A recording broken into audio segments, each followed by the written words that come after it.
Everyone, कैसे हैं आप सब। अच्छा, एक बात बताइए, क्या कम परेशान होके, कम असफलता देखकर, यानी लेस स्ट्रेस और लेस अनसक्सेस देखकर क्या एग्जाम क्रैक किया जा सकता है कि नहीं? क्या लगता है, यूपीएससी में आईएएस बनने के पहले, बीपीएससी क्वालिफाई करने के पहले या अदर पीसीएस क्वालिफाई करने के पहले क्या स्ट्रेस उस हद तक हो ही जाए, 5-10 असफलता देख ही ले? क्या ये जरूरी है क्या?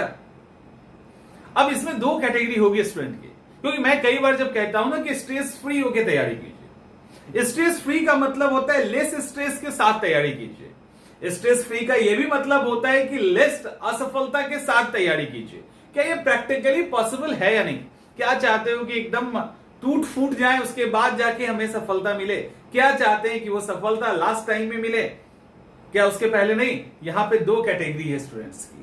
कुछ ऐसे हैं जिनकी संख्या बहुत कम है, जो बहुत अर्ली एज में सिलेक्शन ले लेते हैं, स्टार्टिंग में फर्स्ट या सेकेंड अटेम्प्ट में। तो उनका कहना है ना बढ़िया तैयारी से कम स्ट्रेस में भी एग्जाम निकल जाएगा।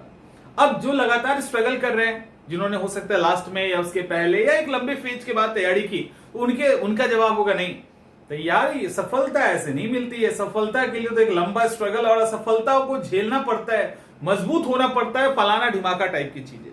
दोनों बातें सही है दोनों ही तरह के स्टूडेंट के लिए, दोनों ही बातें सही है दोनों तरह के स्टूडेंट के लिए। अब आप जिस फेज में हो वहीं पर रहो, बदलने की जरूरत नहीं है। लेकिन जो न्यू कमर आ रहे हैं या जो अगले साल अब एग्जाम दे रहे हैं, वो कोई भी हो सकता है, वो एकदम से बिगनर हो सकते हैं, वो लास्ट अटेम्प्ट हो सकता है, कुछ भी हो सकता है। क्या लगता है कि कम स्ट्रेस में एग्जाम निकला जा सकता है कि नहीं?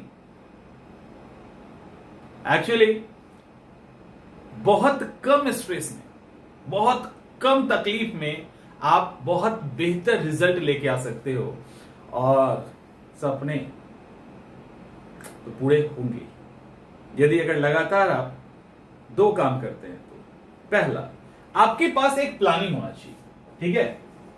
आपके पास एक प्लानिंग होना चाहिए। दूसरा, आप कंटिन्यू भी होनी चाहिए, ठीक है?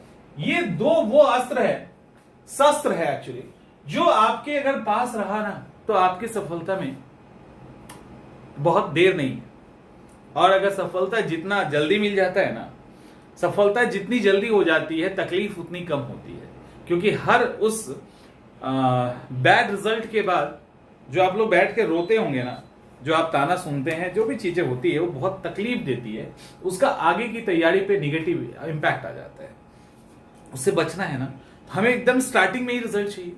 अब उसके लिए बेहतर प्लानिंग और कंटिन्यूटी दोनों ही चाहिए। बेहतर प्लानिंग क्यों? देखो, मैं कई बार कहता हूं कि आप एग्जाम की तैयारी शुरू कर रहे हो ना, आप एग्जाम की तैयारी शुरू कर रहे हैं, आप ये मान के चलिए कि ये ए स्टूडेंट है और ये बी स्टूडेंट है। ये 100% तय है कि दोनों के तरीके अलग अलग होंगे, दोनों का स्टैंडर्ड अलग अलग होगा, मेंटल स्टेबिलिटी या मेंटल एबिलिटी या इसके अलावा किसी चीज को देखने की, समझने की, पढ़ने की, रिसोर्सेस की, शहर में है, गांव में है, कई सारी परिस्थितियां हैं जो इन दोनों की अलग हो सकती है। जैसे डीएनए अलग होता है, इसलिए स्टूडेंट्स की परिस्थितियां भी अलग होती है। अब अलग है, अगर ये शख्स इसका कॉपी करने लगे और ये इसका कॉपी करने लगे तो दोनों ही के दोनों को एक लंबा टाइम लग जाएगा, हो सकता है सक्सेस ना कर पाए।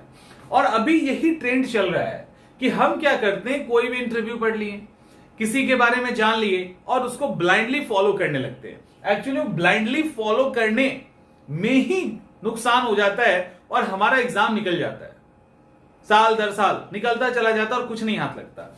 ये ब्लाइंडली फॉलो करना छोड़ना है। ब्लाइंडली फॉलो करना आप तब छोड़ोगे जब आपके पास एक बेहतर प्लानिंग होगी। और ये प्लानिंग यदि ए बना रहा है तो ए का अपना प्लानिंग होगा, और बी बना रहा है तो बी की अपनी प्लानिंग होगी। उसको क्या पढ़ना है, कहां पढ़ना है, कैसे पढ़ना है, किस स्थिति में, वो कितने दिन तक कंटिन्यू पढ़ सकता है, कितने दिन उसको ब्रेक लेना पड़ सकता है, कोई ऐसी परिस्थिति आगे आ सकती है, उसके लिए भी तैयार रहना होगा। ये दोनों को अपने अपने हिसाब से उसकी प्लानिंग करनी होगी, दोनों को करनी होगी। और ये प्लानिंग सिर्फ स्टूडेंट ही कर सकता है। अब इसमें हमारे जैसे जो टीचर होते हैं या मेंटर होते हैं, वो आपको गाइड कर सकते हैं।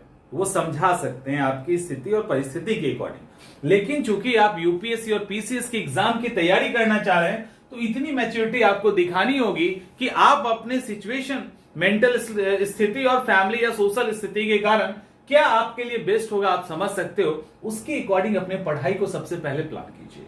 प्लानिंग बहुत ही प्रैक्टिकल होना चाहिए, क्योंकि पहली ही प्लानिंग अनप्रैक्टिकल हो जाती है ना, तो सारा बेकार हो जाता है। जैसे आते ही अब जोश होना बड़ा ही लाजमी है और जोश होना भी चाहिए, क्योंकि आप 18, 20, 21, 22 साल के हैं, तो एनर्जी आपके अंदर नहीं आएगी तो एनर्जी हमारे अंदर थोड़ी आएगी। हमारी अब एज हो चुकी है, वो आपके अंदर एनर्जी स्पार्क होनी चाहिए। तो वो स्पार्क बहुत बढ़िया है, लेकिन गलत डायरेक्शन में चला जाएगा, फिर क्या होगा? स्पार्क तो गया, वो स्पार्क तो गया, तो वो जो गलत डायरेक्शन में जा रहा है ना, उसको रोकना है। कैसे रोकेंगे? सवाल है, उस गलत डायरेक्शन में जा रहे स्पार्क को कैसे रोकेंगे? तो हम एकदम प्रैक्टिकल प्लानिंग करेंगे। ऐसा नहीं कि आते आते ना तूफानी प्लानिंग होती है, 18 आवर्स स्टडी, 2-3 घंटे सोने हैं, फिर नाश्ता करना है, खाना खाना, फिर पढ़ना टाइप। तो ये जो है ना, अनप्रैक्टिकल चीजों को मत कीजिए। एकदम बेहतर कि आपको कितना पढ़ना है, कैसे पढ़ना है, कितने दिनों में आपको रिजल्ट लेनी है। उस रिजल्ट लेने के लिए जो बेस्ट तरीका है वो क्या है, कौन से किताब पढ़नी, उस किताब का कौन सा चैप्टर पढ़ना है, इसको बीच बीच में अपने प्लानिंग में ऐड करते चलिए। एक ओवरऑल प्लानिंग आपने बना लिया, उसके बीच में जरूरत के हिसाब से उसके अंदर बदलाव होता रहेगा और चीजें ऐड होती रहेंगी। जैसे मान लो मॉडर्न हिस्ट्री उठा लिया, तो मॉडर्न हिस्ट्री के ये पर्टिकुलर सेक्शन हमें यहां से पढ़ना है, वो वहां से पढ़ना है, इस नोट से यहां मर्ज करना है। ये सारी चीजें रिटन फॉर्म में होना चाहिए, सारा लिखित होना चाहिए, और सब पे आप टिक करते चलोगे। तो प्लानिंग सबसे इंपॉर्टेंट है, सबसे इंपॉर्टेंट है। लेकिन इस प्लानिंग को जब आपने प्लानिंग कर ली, प्लानिंग तो हम लोग खूब करते हैं और सो जाते हैं, तब तो कुछ होना नहीं है। प्लानिंग जब ऐसा हो गया, इसके बाद दूसरी बारी आती है, वह है कॉन्टिन्यूटी की, निरंतरता की। ये प्लानिंग आपकी तभी सक्सेस होगी जब आपके पास निरंतरता यानी कॉन्टिन्यूटी की एक गाड़ी होगी। इसी गाड़ी पे बैठ के, जो गाड़ी हमेशा चलती रहेगी, आपके प्लानिंग के अकॉर्डिंग ये चलता रहेगा, इसका फ्यूल खत्म नहीं होगा। अगर फ्यूल खत्म भी होगा ना, तो आपके प्लान के अकॉर्डिंग आपको आज फ्यूल खत्म करना है, इट मींस आज आपको ब्रेक लेना है, आप फिर अगले दिन से चलोगे।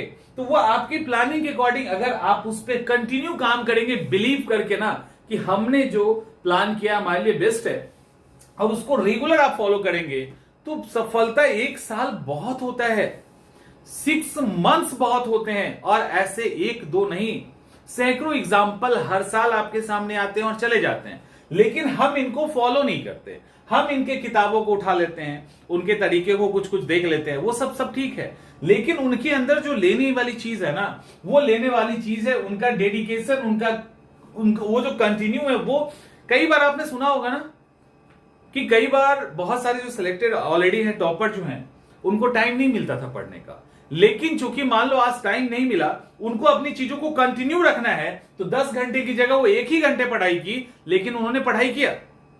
तो ये चीज आपको सीखना है। प्लानिंग सबके अपने अपने होते हैं। ओवरऑल आप देख सकते हो कि कैसा प्लानिंग किया, किताबें पढ़ी कि नहीं, नोट्स पढ़ा कि नहीं, ये वो करके कॉमन आप करके फिर उसको अपने हिसाब से आप चेंज कर लीजिए। तो इस तरह से जब चीजों को प्लान करोगे ना, तो सफलता लिटरली आसान हो जाएगी, उतना तकलीफ नहीं होगा। तकलीफ क्या एग्जाम पढ़ाई में होता है? नहीं, तकलीफ पढ़ाई में नहीं होती।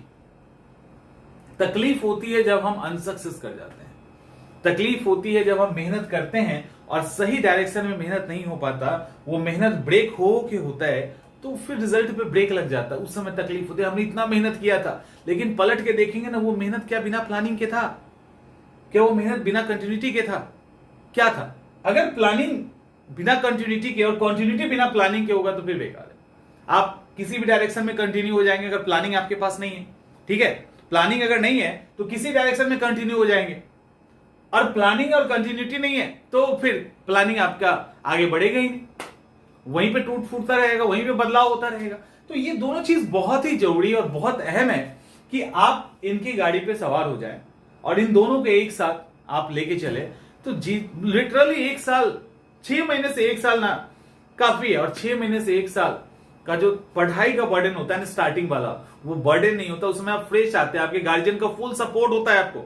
तो स्टार्टिंग का जो 1 साल होता है ना, फुल सपोर्ट होता है आपके पास, आपको असफलता से डर नहीं लगता। उस समय अगर आपने इस प्लानिंग और कंटिन्यूटी को अपना लिया ना, तो वह 6 महीने के बाद फिर दुनिया आपकी, साल भर में रिजल्ट आ जाना है आपका, समझ रहे हो? तो इसको ऑप्ट कीजिए और एकदम से दिखा दीजिए कि आप भी कर सकते हैं।